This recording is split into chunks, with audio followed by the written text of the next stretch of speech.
என்னோட கொலீக் இன்னைக்கு எல்லாருக்குமே நெல்லிக்காய் கொண்டு வந்திருந்தாங்க. அவங்க மரத்தில நெறைய காய்ச்சிருந்துச்சு. அதனால எல்லாருமே இன்னைக்கு உட்காந்து சாப்பிடுங்க. இத சாப்பிட்டுட்டு இன்னைக்கு எல்லாரும் எக்ஸாம் டியூட்டி பாருங்கன்னு சொல்லி கொண்டு வந்து குடுத்தாங்க. நான் எனக்கு குடுத்தத கொஞ்சமா ரைப்பனா இருந்தது எல்லாமே சாப்பிட்டுட்டேன். மத்தது எல்லாமே பேக் பண்ணி வீட்டுக்கு எடுத்துட்டு வந்துட்டேன். எடுத்துட்டு வந்த நெல்லிக்காய் எல்லாமே தண்ணி ஊத்தி நல்லா அலசி எடுத்துட்டேன். அலசி எடுத்ததுக்கு அப்புறமா அடுப்பு பத்த வச்சு குட்டியா ஒரு பேன் வச்சு அலசின நெல்லிக்காவ எல்லாமே அதில போட்டுட்டு தண்ணி ஊத்தி வேக விட்டுட்டேன். நல்லா வெந்து வந்துருச்சு. வெந்து வந்ததுக்கு அப்புறமா என்ன ஆட் பண்ண போகிறேன் அப்படின்னா, நாட்டு சர்க்கரை தான் ஆட் பண்ண போகிறேன்.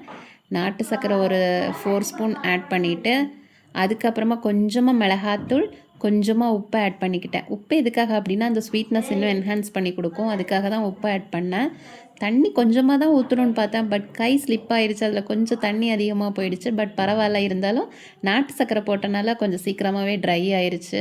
ட்ரை ஆக நெல்லிக்காயோட கலரே மாறிடுச்சு. பார்க்கவே இந்த சூப்பர் மார்க்கெட்லலாம் ஒரு குட்டி பாக்ஸில் தேன் நெல்லிக்கான்னு போட்டு வச்சுருப்பாங்கல்ல, அந்த மாதிரி இருந்துச்சு. டேஸ்ட்டு செம்ம சூப்பராக இருந்துச்சு.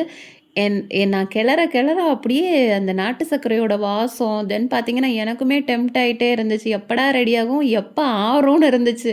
பயங்கர சூடாக இருந்துச்சு. அதுக்கப்புறம் பாப்பா வந்துட்டு அவகிட்ட கொடுத்தேன். செம்ம டேஸ்ட்டாக இருக்குன்னு சொன்னா. கண்டிப்பாக ட்ரை பண்ணி பாருங்க. ட்ரை பண்ணி பார்த்துட்டு கமெண்டில் சொல்லுங்கள். எனக்கு தெரிஞ்ச மாதிரி நான் ட்ரை பண்ணியிருக்கேன். சப்போஸ் ஏதாவது குறை நிறைகள் இருந்துன்னா கமெண்டில் வாங்க. டாடா, பபாய்.